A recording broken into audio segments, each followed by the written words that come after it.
नमस्कार, कैसे हो आप सब। मैं Sangeeta from learn hub, the learning platform, जहां पढ़ सकते हैं math science SST absolutely free at learnhub.com।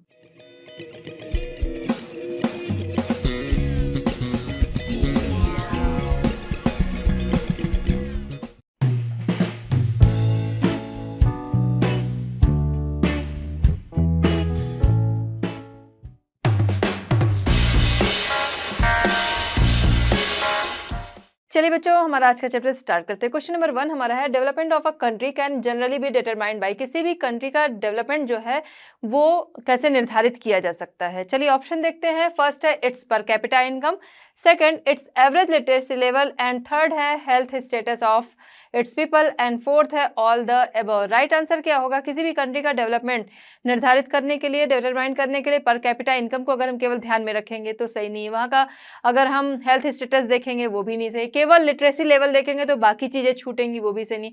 तो किसी भी कंट्री का डेवलपमेंट हम कैसे निर्धारित कर सकते हैं? किसी भी कंट्री का डेवलपमेंट निर्धारित करने के लिए ये सारी चीज़ें जो हैं, वो सारे पॉइंट्स जो हैं वो हमें देखने होंगे, तो उससे किसी भी कंट्री का डेवलपमेंट निर्धारित किया जा सकता है। इसलिए जो ऑप्शन फोर्थ है हमारा वो है राइट आंसर। अब हम देखते हैं क्वेश्चन नंबर 2। क्वेश्चन नंबर 2 हमारा है, which of the following neighbouring countries has better performance in terms of human development than India.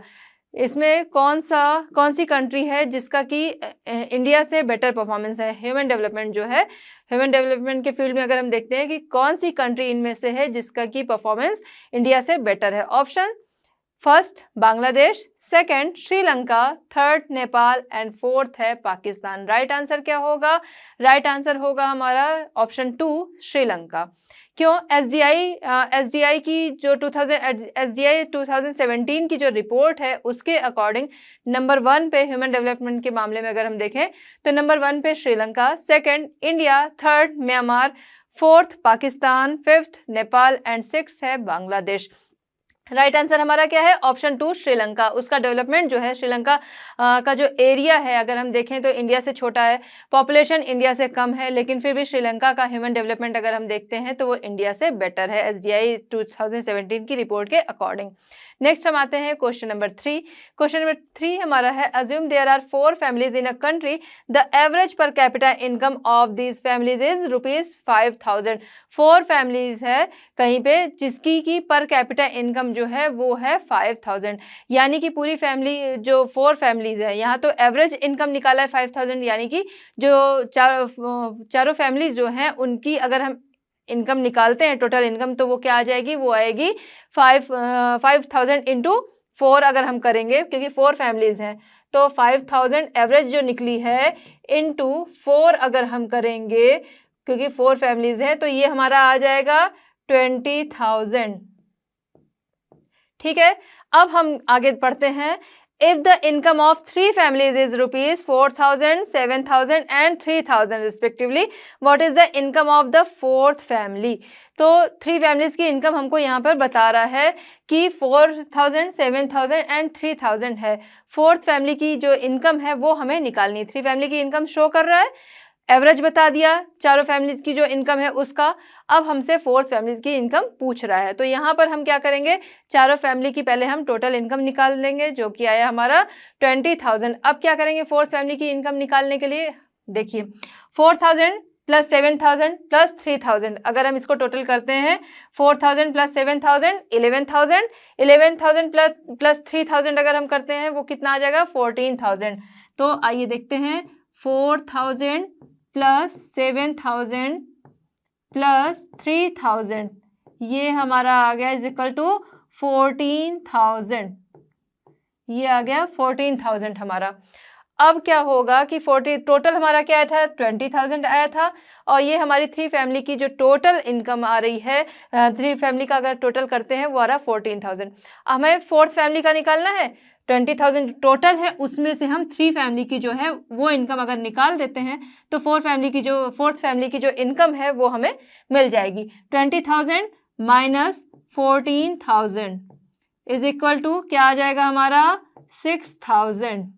तो फोर्थ फैमिली की जो इनकम है वो हमारी आ जाएगी 6,000। चलिए बच्चों हम देखते हैं क्वेश्चन नंबर 4। क्वेश्चन नंबर 4 हमारा है what is the main criteria used by the world Bank in classifying different countries, what are the limitation of this criterion if any. Question हमारा क्या कह रहा है कि वर्ल्ड बैंक जो है डिफरेंट कंट्रीज को क्लासिफाई करने के लिए किस मापदंड का यूज करता है, किस क्राइटेरिया का यूज करता है और उसकी क्या कोई लिमिटेशन है, अगर है तो वो बतानी है। चलिए देखते हैं। क्वेश्चन हमारा है main criteria use by the world bank, किसका यूज करता है और उसकी क्या लिमिटेशन है एंड इफ एनी। ठीक है, तो सबसे पहले हम जानेंगे कि वर्ल्ड बैंक जो है वो किस क्राइटेरिया का, किस मापदंड का यूज करता है। वो करते हैं पर कैपिटा इनकम। पर कैपिटा इनकम पे के आधार पर वर्ल्ड बैंक जो है वो किसी भी कंट्री को क्लासिफाई, डिफरेंट कंट्रीज को क्लासिफाई करते हैं। अब बेस क्या उन्होंने बनाया है, किस आधार पर कौन सी कंट्री को किस कैटेगरी में रखते हैं, चलिए वो देखते हैं। पर capita income is the main criterion used by the world bank by the world Bank in classifying different countries. अब देखते हैं कि किस जो उनका कैटेगरी, किस कैटेगरी में कौन सी कंट्री आती है वो देखते हैं। कंट्रीज विथ पर capita income of $12,056 per annum and above in 2017 के अकॉर्डिंग पर कैपिटा जहाँ की इनकम है 12,056 या उससे अधिक पर एनम में, वो कंट्री उन्होंने बोला है उसे रिच कंट्रीज की कैटेगरी में वो कंट्रीज आती हैं। एंड दोज वर पर कैपिटा इनकम ऑफ $955 और लेस या उससे कम और कॉल्ड लो इनकम कंट्रीज में वो आते हैं जिनकी की पर कैपिटा इनकम $955 या उससे कम है, उसे लो कंट्रीज में रखा गया, लो इनकम कंट्रीज में रखा गया। अब बात आती है इंडिया की। हम इंडिया से हैं तो हमारे मन में आता होगा कि इंडिया किस कैटेगरी में आता है। तो इसी सर्वे के अकॉर्डिंग 2017 की जो वर्ल्ड बैंक की रिपोर्ट है उसी के अकॉर्डिंग इंडिया की पर कैपिटा इनकम जो है वो $1820 या कह सकते हैं 1820 पर एनम सर्वे में आई, जिसके आधार पर इंडिया जो है वो किस कैटेगरी में आएगा, वो आएगा लो मीडियम इनकम वाली कैटेगरी में। India comes in the category of low middle income countries because it's per capita income in 2017 was just $1820 per annum. तो इंडिया की ये है इसलिए क्योंकि इंडिया जो है या जो रिच कंट्रीज़ हैं उनका जो क्राइटेरिया दिया हुआ है 12,056 या फिर उससे ऊपर जो है वो रिच कंट्रीज़ में आते हैं, और जो लो इनकम वाली कंट्रीज़ में आते हैं वो है $955। इंडिया जो है किसके करीब है, इंडिया इन दोनों में से जो लो इनकम वाले हैं उनके करीब है, इसलिए इंडिया आता है लो मिडिल इनकम वाली कैटेगरी में। अब इसकी लिमिटेशन की अगर हम बात करें तो किसी भी कंट्री को एक या दो बेस पे किसी भी कंट्री को जज करना, क्लासिफाई करना वो अनसेटिस्फाइड है, क्योंकि किसी भी कंट्री के इससे क्या होता है बाकी पहलू भी देखने ज़रूरी है। केवल पर कैपिटा इनकम के आधार पर ही किसी कंट्री को जज करना गलत है, उस कंट्री के डेवलपमेंट को जज करना गलत है। उस कंट्री की हेल्थ भी देखनी चाहिए, कंट्री के लोगों की हेल्थ लेवल, वहाँ का लिटरेसी लेवल, वहाँ पे जो मोर्टेलिटी रेट है वो क्या है, ये सारी चीज़ों को भी ध्यान रखना चाहिए। किसी एक या दो चीज़ों के बेस पे हम किसी भी कंट्री के डेवलपमेंट को क्लासिफाई नहीं कर सकते। Limitation of this criterion generally taking one और two important feature and comparing them on the basis of them is wrong, क्योंकि ये अनसेटिस्फाइड है किसी भी एक या दो फीचर को ध्यान में रखते हुए। बाकी चीज़ों को भी हमें देखना होगा, वरना बाकी चीज़ें क्या होती हैं वो छिप जाएंगी। और जो किसी कंट्री की अगर हम देखते हैं कि वहाँ की पर कैपिटा इनकम ज़्यादा है बट वहाँ की लिटरेसी लेवल अच्छी नहीं है, या मोर्टेलिटी रेट जो है वो सही नहीं है, या फिर वहाँ के लोगों का हेल्थ जो है हेल्थ स्टेटस वो सही नहीं है, तो पर कैपिटा इनकम के आधार पर ही जज करना सही नहीं है। इसलिए बाकी फीचर्स को भी देखना ज़रूरी है। चलिए बच्चों देखते हैं क्वेश्चन नंबर 5। क्वेश्चन नंबर 5 हमारा है in what respect is the criterion used by the UNDP for measuring development different from the one used by the world bank. Question हमारा क्या कह रहा है कि UNDP का मापदंड जो है किसी भी कंट्री के डेवलपमेंट को मेज़र करने का, वो वर्ल्ड बैंक के मापदंड से किस तरह से डिफरेंट है।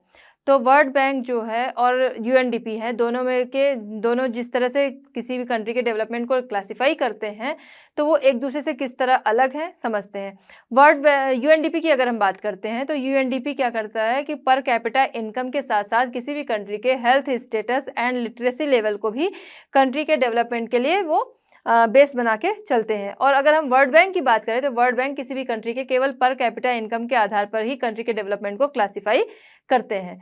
अब हम बात करते हैं कि जो वर्ल्ड बैंक है केवल पर कैपिटा इनकम के आधार पर डेवलपमेंट को क्लासिफाई करते हैं, तो पर कैपिटा इनकम जो है वो किसी भी कंट्री के लिए बहुत ही ज़रूरी है, लेकिन कंट्री के जो अदर पहलू हैं, अदर फेज़ हैं, वहाँ की लिटरेसी है जो कि बहुत ही ज़रूरी है, वहाँ के लोगों का हेल्थ स्टेटस है, उसे भी ध्यान में रखना बहुत ज़रूरी है, जो कि वर्ल्ड बैंक की तरफ से नहीं है। उन्होंने आधार बनाया है तो सिर्फ पर कैपिटा इनकम को। आइए देखते हैं आंसर।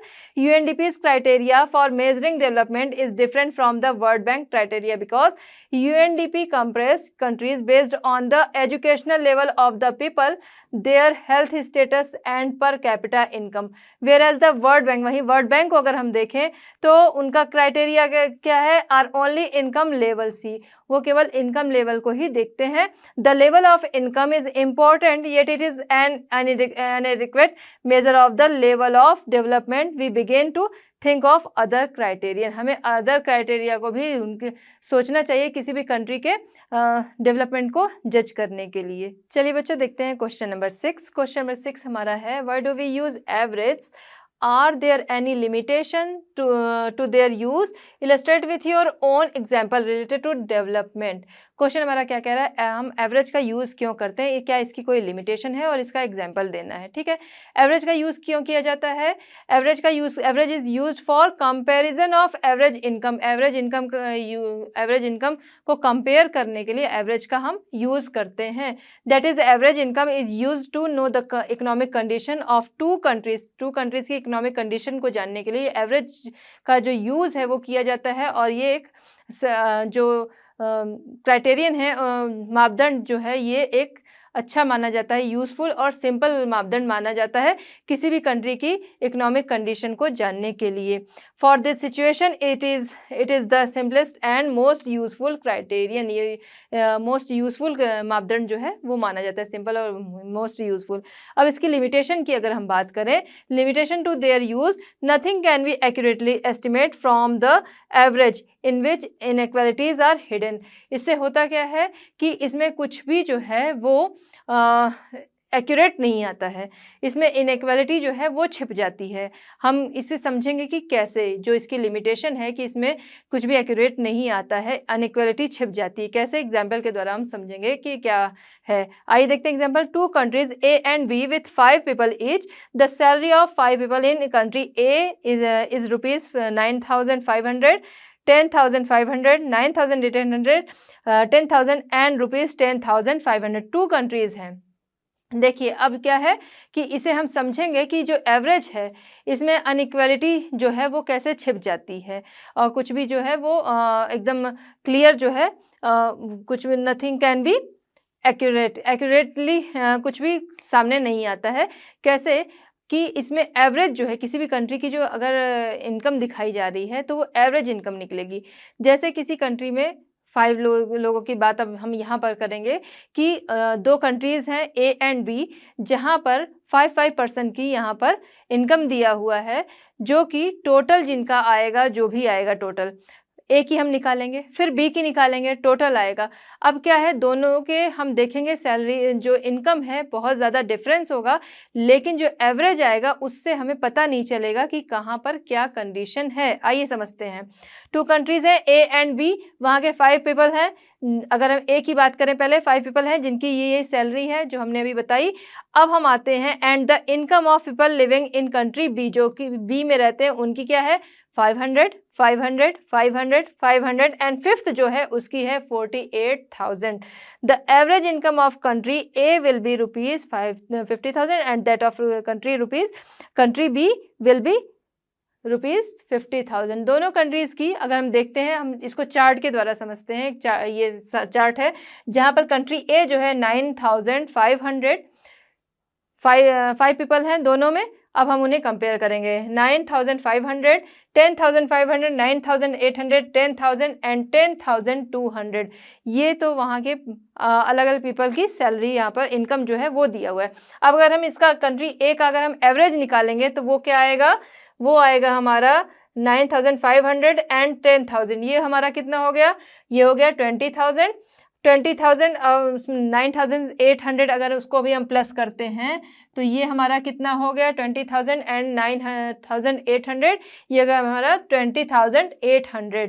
अब आगे ये है 10,000, तो इसी में 10,000 और हम ऐड करेंगे तो ये हमारा हो जाएगा 39,800।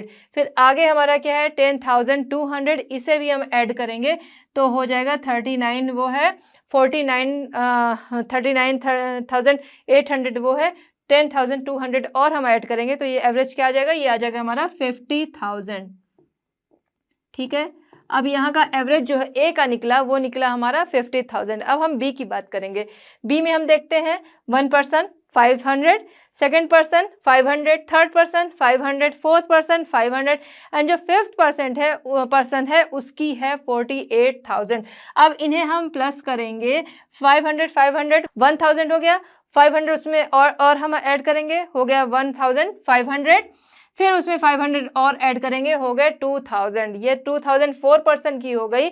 एक अकेला पर्सन है जिसकी की 48,000 है। अब इसे ऐड कर देंगे तो टोटल एवरेज जो हमारा आ गया, इसका भी आ गया, बी का भी हमारा आ गया 50,000। अब देखिए यहाँ पर क्या है, एवरेज दोनों का ही हमें 50,000 मिल रहा है, ए का भी मिल रहा है, बी का भी मिल रहा है।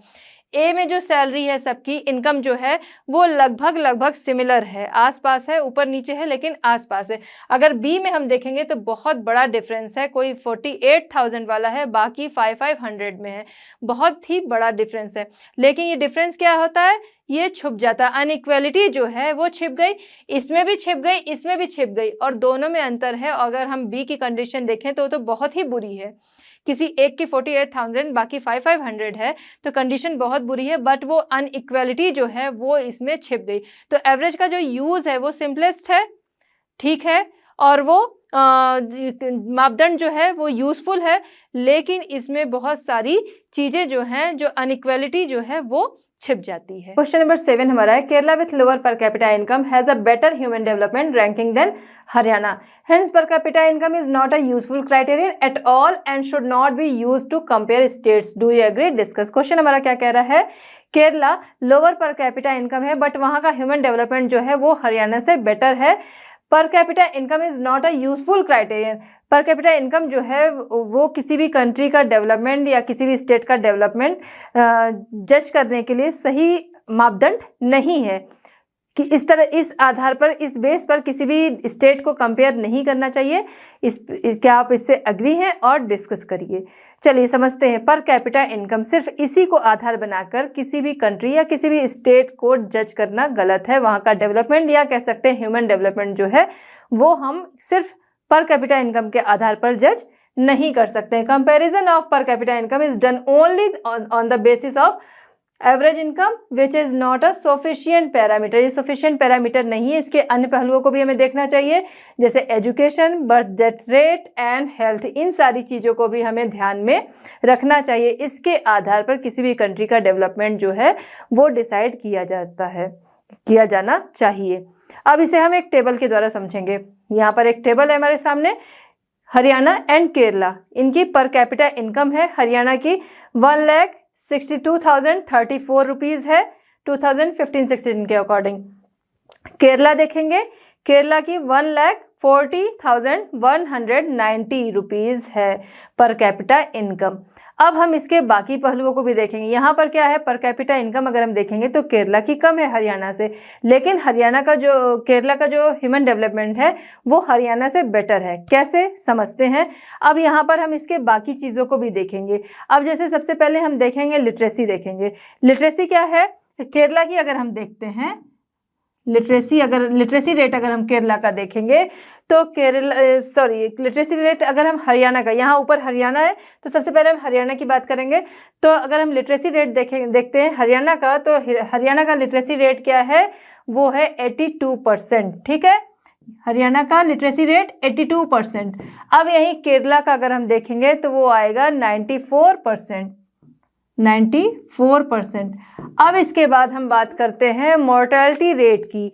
तो हरियाणा का मोर्टेलिटी रेट की अगर हम बात करते हैं, मोर्टेलिटी रेट, लिटरेसी रेट, तो मोर्टेलिटी रेट अगर हम हरियाणा का देखेंगे, मोर्टेलिटी रेट मीन्स जिन बच्चों का जन्म होता है पर 1000 बच्चों पे जितने बच्चों की डेथ हो जाती है, वो जिसके लिए हम देख रहे हैं कि एनपीपी 2000 के अकॉर्डिंग क्या है कि जो मृत्यु दर है, जो बच्चे जन्म लेते हैं उनकी मृत्यु दर जो है वो बिलो 30 करने की कोशिश की जा रही है। तो अगर हम हरियाणा की बात यहाँ पर कर रहे हैं, मोर्टेलिटी रेट जो है हरियाणा का अगर हम देखेंगे कि पर 1000 बच्चों के जन्म पे कितने बच्चों की मृत्यु हो रही है, कितने बच्चों की डेथ हो रही है, तो वो क्या है यहाँ पर, वो है 33। और अगर यही हम केरला का देखते हैं तो केरला का क्या है, केरला का है 10। तो काफ़ी डिफरेंस है। अगर हम लिटरेसी रेट देख रहे हैं तो उसमें भी केरला बेटर है, और अगर हम मोर्टेलिटी रेट देख रहे हैं तो वहाँ भी केरला बेटर है। अब इसके बाद हम देखते हैं attendance rate. Attendance rate means जो बच्चे जो हमारी एजुकेशन जो कंपलसरी की गई है कि 14 ईयर्स तक कंपलसरी एंड फ्री एजुकेशन जो है उसकी अगर हम बात करें तो हरियाणा में यहाँ पर क्या है, अटेंडेंस रेट की अगर हम बात करें, अटेंडेंस रेट की बात करते हैं तो इस हरियाणा में कितना है, हरियाणा में अटेंडेंस रेट की बात कर रहे हैं तो वो है हमारा 63%। ठीक है, 63% जो अटेंडेंस रेट है वहाँ का, यानी कि 14 ईयर्स तक के जो बच्चे स्कूल जाते हैं 63% तक जाते हैं। अगर केरला की बात करते हैं, वहीं केरला में है 84%। तो यहाँ पे भी क्या है, केरला बेटर है। तो सिर्फ हम अगर बात करें पर कैपिटा इनकम के आधार पर इन्हें जज करने की, दोनों स्टेट को कंपेयर करने की, तो वो बेटर, वो सही तरीका नहीं है। सफिशिएंट पैरामीटर वो नहीं है। सफिशिएंट पैरामीटर क्या है कि बाकी चीज़ों को भी हमें देखना है चाहिए और उस आधार पर, उस बेस पर उन्हें जजमेंट करना, उनका जजमेंट करना चाहिए। चलिए बच्चे देखते हैं क्वेश्चन नंबर 8। क्वेश्चन नंबर 8 हमारा है, find out the present source of energy that are used by the people in India, what could be the other possibilities 50 years from now. Question हमारा क्या कह रहा है कि इंडिया में प्रेजेंट सोर्स एनर्जी के कौन से हैं और नेक्स्ट 50 ईयर्स में उनकी क्या कंडीशन होगी। तो प्रेजेंट सोर्स क्या है इंडिया के, ये देखते हैं। The present source of energy that are used by the people in India, mineral oil, natural gas, coal, hydroelectricity are being used a lot in our energy form. Apart from this, biogas, wind energy, geothermal energy, solar energy and also being used as energy. इन सारी चीज़ों का as energy हम use करते हैं। ठीक है, जो mineral oil है, अब इनमें क्या है कि कुछ नॉन रिन्यूएबल है, कुछ रिन्यूएबल है। कौन से नॉन रिन्यूएबल है, कौन रिन्यूएबल है, वो आप जानते हो। जो रिन्यू हो सकती हैं वो तो ठीक है, उनका यूज़ करें, लेकिन जो रिन्यू नहीं हो सकती हैं उनका यूज़ हमें बहुत सोच समझ के करना चाहिए। और वैसे भी इनका ही यूज़ हम पुराने टाइम से करते आ रहे हैं। जो नॉन रिन्यूएबल है, जो रिन्यूएबल है उनका यूज़ तो समय के साथ अब बढ़ रहा है, उस पर लोग ध्यान दे रहे हैं, लेकिन ज़्यादा यूज़ किसका रहा है, वो रहा है नॉन रिन्यूएबल। तो अगर इनका हमने समझदारी से यूज़ नहीं किया, नॉन रिन्यूएबल जैसे मिनरल गैस है हमारा, मिनरल ऑयल है, नेचुरल गैस वगैरह है, ये कोल है, ये सारी चीज़ें हमारी क्या है, ये नॉन रिन्यूएबल है। और रिन्यूएबल में हमारा सोलार एनर्जी, विंड एनर्जी, ये सारी चीज़ें हैं, ये एनर्जीज हैं जिनका यूज़ करते हैं। तो ज़्यादा से ज़्यादा क्या यूज़ होता है हमारे, नॉन रिन्यूएबल होता है। समय के साथ ध्यान देना होगा कि जो रिन्यूएबल है उन एनर्जीज़ का यूज़ किया जाए, नॉन रिन्यूएबल एनर्जीज जो हैं उनका यूज़ कम से कम किया जाए। और सबसे बड़ी चीज़, यूज़ और ओवर यूज़ या वेस्टेज जो है वो गलत है। यूज़ करना ठीक है, बस किसी भी चीज़ का ओवर यूज़ एंड वेस्टेज जो है वो गलत है। तो अगर हमने समझदारी से यूज़ नहीं किया तो नेक्स्ट 50 ईयर्स में क्या होगा कि जो रिन्यूएबल एनर्जीज़ हैं उनका यूज़ तो समय के साथ बढ़ा है, वो बढ़ेगा, लेकिन जो नॉन रिन्यूएबल है वो या तो पूरी तरह समाप्त हो जाएंगी या फिर ना के बराबर बचेंगे। आइए देखते हैं answer. In the coming 50 years, the use of these renewable energy source will increase and those that are not renewable will end if they are not used wisely। तो क्या होगा, नॉन रिन्यूएबल जो है वो अगर समझदारी से यूज़ नहीं किए जाएंगे तो नेक्स्ट 50 ईयर्स में वो या तो ना के बराबर होंगे, अगर या तो वो पूरी तरह समाप्त हो जाएंगे या ना के बराबर होंगे, मतलब बहुत कम रह जाएंगे। और रिन्यूएबल जो है वो क्या होंगे, वो उनका यूज़ इंक्रीज़ होगा, उनका यूज़ बढ़ेगा। चलिए बच्चों देखते हैं क्वेश्चन नंबर 9। क्वेश्चन नंबर 9 हमारा है, what is the issue of sustainability important for development. Sustainability जो है वो डेवलपमेंट के लिए क्यों इम्पॉर्टेंट है। चलिए समझते हैं सस्टेनेबिलिटी डेवलपमेंट के लिए क्यों इम्पॉर्टेंट सब्जेक्ट है। सस्टेनेबिलिटी का मतलब क्या है? सस्टेन डेवलपमेंट, लगातार होने वाला डेवलपमेंट। हम सभी चाहेंगे जिन रिसोर्सेज का हम यूज़ कर रहे हैं, जो हमारे टाइम का डेवलपमेंट है, हमारे आगे आने वाली जनरेशन तक वो डेवलपमेंट या तो बढ़े या एटलीस्ट मेंटेन रहे इसी तरीके से। लेकिन जिस तरीके से हम रिसोर्सेज का यूज़ कर रहे हैं, साइंटिस्ट का मानना है कि जिस तरीके से हम रिसोर्सेज का यूज़ कर रहे हैं, यूज़ के साथ ही हम उसका ओवर यूज़ एंड वेस्टेज कर रहे हैं। चीज़ों का यूज़ तो ठीक है, but over use and wastage जो है वो ठीक नहीं है। तो जिस तरीके से हम चीज़ों का यूज़ कर रहे हैं, रिसोर्सेज का यूज़ कर रहे हैं, आगे आने वाले टाइम में वो रिसोर्सेज क्या होंगे, जल्द ही समाप्त हो जाएंगे। तो अगर हमें डेवलपमेंट को सस्टेन करना है, डेवलपमेंट की सस्टेनेबिलिटी जो है बनाए रखनी है, तो क्या करना होगा, इन रिसोर्सेज का यूज़ जो है वो हमें वाइजली करना होगा, समझदारी से करना होगा, जिससे कि हमारी आगे आने वाली जो जनरेशन है वो उस तक ये मेंटेन रहे। आइए देखते हैं, sustainability means sustainable development. We would certainly like this level of development to go up further or at least be maintained for future generations. Scientists believe that the way we are using the resources continuously in the same way they will be exhausted soon. जिस तरीके से use कर रहे हैं, if we have to make the resources sustainable, अगर हम resources को sustainable बनाना चाहते हैं, उनकी धारणीयता जो हम रखना चाहते हैं, then the resources have to be use in such a way that the process of development continuously, लगातार उसकी डेवलपमेंट जो है वो लगातार बनाए रखने के लिए क्या होगा, हमें इन रिसोर्सेज का यूज जो है वो सही तरीके से करना होगा। चलिए बच्चों देखते हैं क्वेश्चन नंबर 10। क्वेश्चन नंबर 10 हमारा है, the earth has enough resources to meet the needs of all but not enough to satisfy the greed of even one person. How is this statement relevant to the discussion of development को discuss. Question हमारा क्या कह रहा है, अर्थ के पास enough resources है, लोगों की जो ज़रूरतें हैं उसे पूरा करने के लिए इनफ रिसोर्सेज हैं, लेकिन किसी भी वन पर्सन की ग्रीड को पूरा करने के लिए रिसोर्स नहीं है।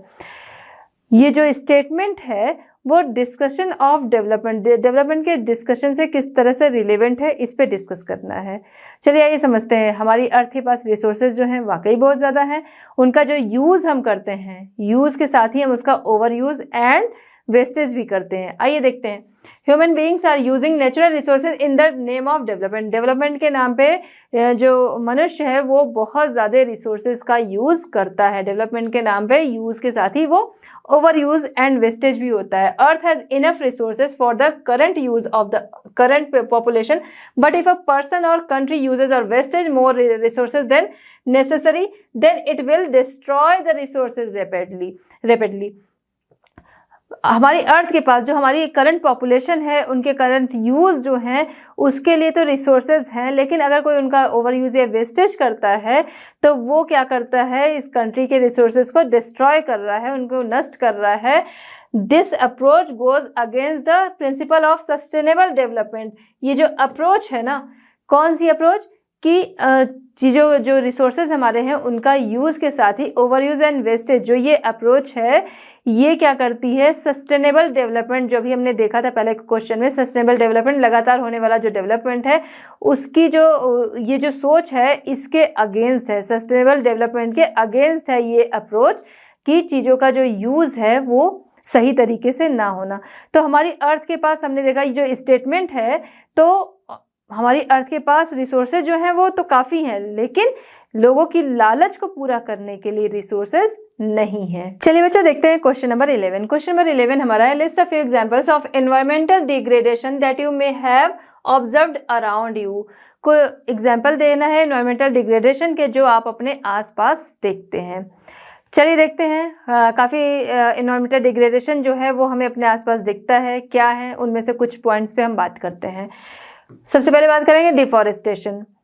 डिफॉरेस्टेशन हमें अपने आसपास देखने को बहुत ज़्यादा मिलता है। समय के साथ क्या है, लोगों की नीड्स जो हैं वो बहुत ज़्यादा बढ़ गई हैं, पॉपुलेशन बढ़ रही है, नीड्स बढ़ रही है, जिनकी वजह से हम देखते हैं बहुत सारा जो एरिया था वो पहले क्या था, फॉरेस्ट था, वहाँ इंडस्ट्रीज़ लग गई, बड़ी बड़ी बिल्डिंग्स बन गई, लोग रहने के लिए उन जगहों का यूज़ करने लगे, सोसाइटीज़ बन रही हैं, मॉल बन रही है। ये सारी जगहें कौन सी थी?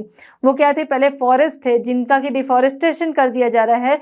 पॉपुलेशन बढ़ने से, लोगों के नीड्स बढ़ने की वजह से डिफॉरेस्टेशन हो रहा है, जो कि हमें अपने आसपास दिखता है। माइनिंग, रिसोर्सेज का बहुत ज़्यादा यूज़ है जिसकी वजह से बहुत ज़्यादा माइनिंग हो रही है। इन्वायरमेंटल डिग्रेडेशन का ये भी एक एग्जांपल है। सॉइल इरोजन जो है वो है, फॉरेस्ट जो है वो काटे जा रहे हैं, सॉइल इरोजन हो रहा है, एनिमल्स जो हैं वो ग्रीजिंग के लिए छोड़ दिए जाते हैं। नेक्स्ट है पोल्यूशन बाय व्हीकल्स, पोल्यूशन हो रहा है व्हीकल्स के द्वारा। एयर पोल्यूशन, नॉइज़ पोल्यूशन, ये हम देखते ही हैं कि व्हीकल्स के द्वारा हो रहा है, जो कि हमारे इन्वायरमेंटल डिग्रेडेशन का ही एग्जाम्पल है। नेक्स्ट है industrial environmental degradation. Industrial environmental degradation अगर हम देख रहे हैं, इंडस्ट्रीज़ की वजह से क्या है, एयर पोल्यूशन भी होता है, वाटर पोल्यूशन भी होता है, लैंड पोल्यूशन भी हमें देखने को मिलता है। जो कचरा होता है, जो वेस्टेज वाटर होता है वो नदियों में छोड़ दिया जाता है, जो वहाँ का वेस्टेज होता है, कचरा होता है, वो कहीं भी फेंक दिया जाता है, जिसकी वजह से लैंड जो होती है, लैंड का डिग्रेडेशन होता है, सॉइल खराब होती है। वाटर हम देखते हैं, वाटर का डिग्रेडेशन कैसे होता है, एनिमल्स हैं उन्हें छोड़ दिया जाता है। बहुत सारी फैक्ट्रीज़ जो हैं वहाँ उसका जो वेस्टेज वाटर होता है वो वहाँ छोड़ दिया जाता है। हमारे जो डेली यूज़ के वाटर होते हैं वो जाके वो रिवर्स वगैरह में छोड़ दिए जाते हैं। तो ये सब क्या है? इन्वायरमेंटल डिग्रेडेशन के एग्जाम्पल है। तो इन्वायरमेंटल डिग्रेडेशन जो हमें अपने आसपास दिखता है उसके एग्जाम्पल ये आपके सामने है। Deforestation, mining, soil erosion, pollution by vehicles, industrial environmental degradation, water. इसके अलावा आपको भी जो पॉइंट्स मिलते जाए आप उन्हें लिख सकते हैं। चलिए बच्चों, हम देखते हैं क्वेश्चन नंबर 12। क्वेश्चन नंबर 12 हमारा है, for each of the items given in table 1.6 find out which country is at the top and which is at the bottom. Question हमारा क्या कह रहा है कि यहाँ पर आपको एक टेबल दी गई है जिनमें कुछ आइटम्स हैं। आइटम्स मीन्स GNI है, पर कैपिटा आपका लाइफ एक्सपेक्टेंसी है, SDI रैंक है, ये सारी चीज़ें हैं, ये आइटम्स हैं जिनमें आपको बताना है कि कौन सी कंट्री टॉप पर है एंड कौन सी कंट्री बॉटम पे है। चलिए ये देखते हैं कि इस टेबल में कौन कौन सी कंट्री है। पहले ये देखेंगे Sri Lanka, India, Myanmar, Pakistan, Nepal, Bangladesh. Items जो हैं वो है GNI gross national income per capita 2011 के according, life expectancy at birth 2017, mean year of schooling of people is 25 and above, and SDI rank in the world 2018 के अकॉर्डिंग। चलिए ये देखते हैं कि किस आइटम में कौन सी कंट्री है जो कि टॉप है एंड कौन सी बॉटम है। सबसे पहले हम बात करेंगे gross national income per capita. वो इंडिया श्रीलंका की है 11,326। इंडिया श्रीलंका तो हमने देख लिया 11,326। इंडिया है 6,353। म्यांमार 5,567। पाकिस्तान 5,331। नेपाल 2,471। बांग्लादेश 3,677। अब इसमें हम देखेंगे पर कैपिटा GNI जो है वो किसकी सबसे ज़्यादा है, वो है श्रीलंका की। तो टॉप पर कौन है? श्रीलंका है। एंड बॉटम की बात करते हैं हम तो 2,471 के साथ नेपाल जो है वो यहाँ पर बॉटम पे है, जिसे B से शो करेंगे। नेक्स्ट हम देखते हैं लाइफ एक्सपेक्टेंसी एट बर्थ, जो कि जितने बच्चों का जन्म पर 1000 जितने बच्चों का जन्म होता है उनमें से जितने बच्चे जो हैं वो जीवित रह जाते हैं, वो हमारा है लाइफ एक्सपेक्टेंसी एट बर्थ। तो इसमें हम देखेंगे 75.5 श्रीलंका, आगे है India 68.8, Myanmar 66.7, Pakistan 66.6, Nepal 70.7 and Bangladesh है 72.8। अब इसमें टॉप पर कौन है? टॉप पर है Sri Lanka life expectancy at birth में हम देखेंगे। एंड बॉटम पे कौन है? बॉटम में 66.6 के साथ है पाकिस्तान, जिसे कि B से शो करेंगे। नेक्स्ट हम आते हैं mean year of schooling of people age 25 and above. 25 and above पे जो स्कूलिंग एज है वो उसमें हम देखेंगे Sri Lanka 10.9, India 6.4, Myanmar 4.9, Pakistan 5.2, Nepal 4.9 and Bangladesh 5.8। इसमें क्या कौन है टॉप पर? इसमें टॉप पर है श्रीलंका 10.9, जिसे हम D से शो करेंगे। एंड बॉटम अगर हम देखते हैं तो बॉटम पे इसमें म्यांमार एंड नेपाल दोनों सेम नंबर में है 4.9, ये दोनों बॉटम में हैं। चलिए अब हम देखते हैं SDI रैंक इन वर्ल्ड 2018 के अकॉर्डिंग। ठीक है, तो रैंक में क्या होता है आइए देखते हैं। Sri Lanka 76, India 130, Myanmar 148, Pakistan 150, Nepal 149 and last है हमारा बांग्लादेश 136। अब इसमें कौन टॉप पर है, कौन बॉटम पे है? टॉप पर इसमें कौन है? श्रीलंका है। अब हम कहेंगे कि बाकी में नंबर्स जो टॉप पे थे उसे ही हम टॉप पे रख रहे थे और बॉटम को बॉटम पे, बट यहाँ पर क्या है, जो रैंक में हम देख रहे हैं जो सबसे छोटा नंबर है उसे हम टॉप पर रख रहे हैं। क्यों? क्योंकि रैंक जो नंबर 1 है वही तो बेस्ट मानी जाएगी, तो रैंक जितनी छोटी उतनी बेस्ट। तो रैंक यहाँ पर क्या है, एसडीआई रैंक की बात यहाँ पर हो रही, तो 76 जो है टॉप पर कौन आएगा? श्रीलंका आएगा 76 रैंक के साथ। एंड अगर हम बात कर रहे हैं, यहाँ पर बात हो रही है एसडीआई रैंक। अब इसमें बॉटम की बात करेंगे तो जो सबसे बड़ा नंबर होगा वो हम बॉटम पे लेंगे।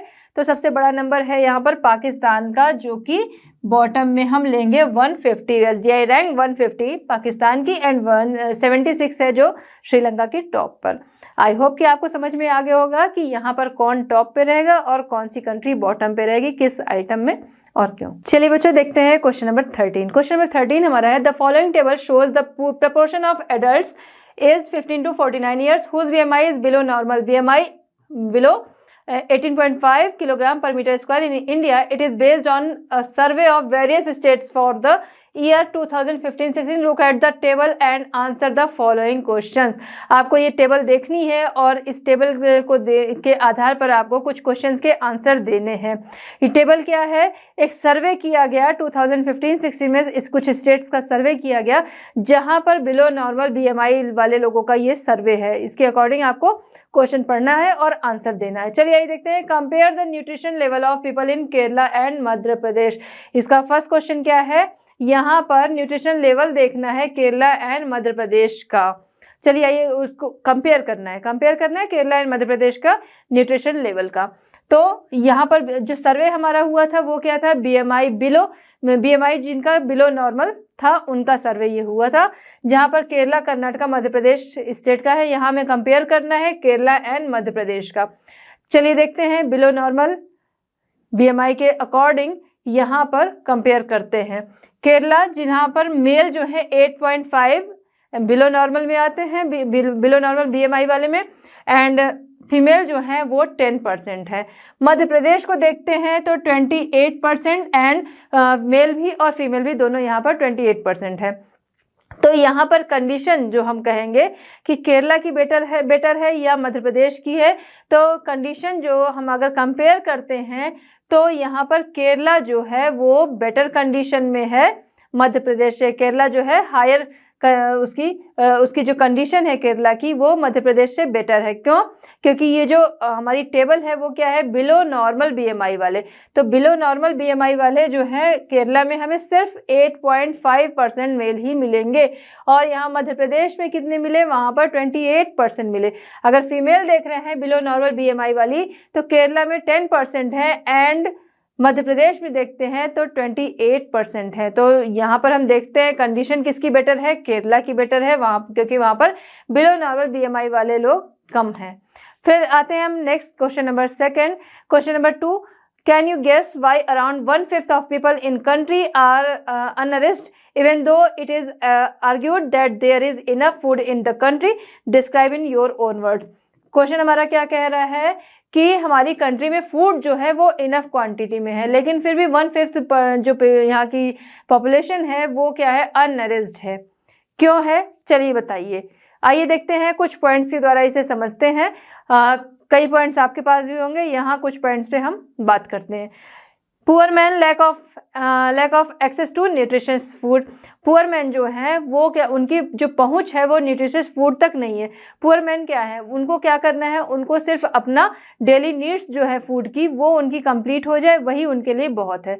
न्यूट्रिशियस फूड जो है वो कॉस्टली भी पड़ेंगे तो वहाँ तक उनकी पहुँच नहीं है, तो वो क्या करते हैं? वो सिर्फ अपनी डेली नीड्स को कंप्लीट करते हैं, जिसकी वजह से क्या होता है कि उनकी डेली नीड्स तो कंप्लीट होती है फूड की, लेकिन उनका न्यूट्रिशन लेवल जो है वो सही नहीं होता है। नेक्स्ट हम अनरिच्ड होते हैं। नेक्स्ट हम देखते हैं अनइक्वलिटी इन फूड डिस्ट्रीब्यूशन। फूड डिस्ट्रीब्यूशन जो है उसमें अनइक्वलिटी, जो हमारा पीडीएस है पब्लिक डिस्ट्रीब्यूशन सिस्टम जो है वो उसमें काफ़ी अनइक्वलिटी है। कहीं पे फूड डिस्ट्रीब्यूशन जो है वो ज़्यादा है, कहीं पे इक्वल है, कहीं पे कम है। तो ये चीज़ जो है इसकी वजह से भी लोग जो है वो अनरिच कैटेगरी में आते हैं। अनएम्प्लॉयमेंट एंड पॉवर्टी, यहाँ पर कि पॉपुलेशन जो है वो काफ़ी ज़्यादा, काफ़ी लोग अनएम्प्लॉयमेंट है, जिसकी वजह गरीबी भी जिसकी वजह से है। तो इसकी वजह से क्या होता है कि लोगों को फूड तो किसी तरह लोग अरेंज कर लेते हैं, लेकिन वो फूड जो है वो फूड जो है वो न्यूट्रिशियस नहीं है। तो ये भी इसका रीज़न है कि 1/5 जो हमारी कंट्री में 1/5 पॉपुलेशन जो है वो प्रॉपर वो अच्छी इनफ क्वांटिटी में फूड होने के बाद भी वो अनरिच्ड है। नेक्स्ट है lack of awareness and literacy. Awareness and literacy जो है उसकी कमी की हम देखते हैं, लिटरेसी की कमी है या लोगों में अवेयरनेस की कमी है, उसकी वजह से भी ये जो लोगों को जो फूड मिलता है वो न्यूट्रिशियस नहीं मिलता है। कैसे सॉरी फूड जो है उन्हें न्यूट्रिशियस फूड उन तक उनकी पहुंच नहीं है। उनकी पहुंच तो है, उनका हम क्या उनके यहाँ अनएम्प्लॉयमेंट वाली भी प्रॉब्लम नहीं होगी, उनके पास इनकम की भी प्रॉब्लम नहीं होगी कि उनके यहाँ इनकम भी होगी, लेकिन क्या होगा लिटरेसी जो है वो उसकी कमी है या अवेयरनेस की कमी है। या फिर हम कह सकते हैं कि एक मेन टॉपिक है जो कि इसमें नहीं है कि आजकल की जो लाइफस्टाइल है, अवेयरनेस और लिटरेसी की जो कमी है उसकी वजह से तो लोग न्यूट्रिशियस फूड की तरफ नहीं गए, बस जो उन्हें अच्छा लगा वो बनाया और खा लिया, या वो चीज़ें उन्होंने खा ली जहाँ से भी पाई, जो चीज़ें अच्छी लगी वो खा लिए, क्योंकि उन्हें न्यूट्रिशियस फूड के बारे में उनकी अवेयरनेस नहीं है। लेकिन हम देखते हैं आज की जो लाइफस्टाइल है उसके अकॉर्डिंग भी बहुत लोगों को अगर पता भी, अवेयरनेस भी है, उनके पास पैसे भी हैं और अवेयरनेस भी है, लिटरेसी भी है, लेकिन फिर भी जो लाइफस्टाइल है उसमें क्या कहते हैं, अगर हम अपने में ही देखें तो जंक फूड की डिमांड बहुत ज़्यादा बढ़ गई है। तो जंक फूड जो है वो क्या है, वो हमारे न्यूट्रिशियस लेवल को बढ़ाते नहीं हैं, वो क्या करेंगे हमारे टेस्ट को बढ़ाते हैं, हमारे वेट को बढ़ाते हैं, लेकिन वो क्या करेंगे, वो हमारे न्यूट्रिशियस लेवल को नहीं बढ़ाएंगे। तो ये भी एक रीज़न है जिसकी वजह से हम कह सकते हैं कि इनफ फूड होने के बाद भी 1/5 जो हमारी पॉपुलेशन है वो अननरिच्ड है। अवेयरनेस एंड लिटरेसी के अलावा हम देखेंगे कि जो आजकल की लाइफस्टाइल है वो भी इसका रीज़न है। आई होप कि आपको समझ में आ गए होंगे ये दोनों जो क्वेश्चंस हैं उनके आंसर। तो बच्चों इस तरह हमारा चैप्टर होता है कंप्लीट। मिलते हैं next chapter and next solutions के साथ at Learno Hub. Learno Hub free है पर बेस्ट है।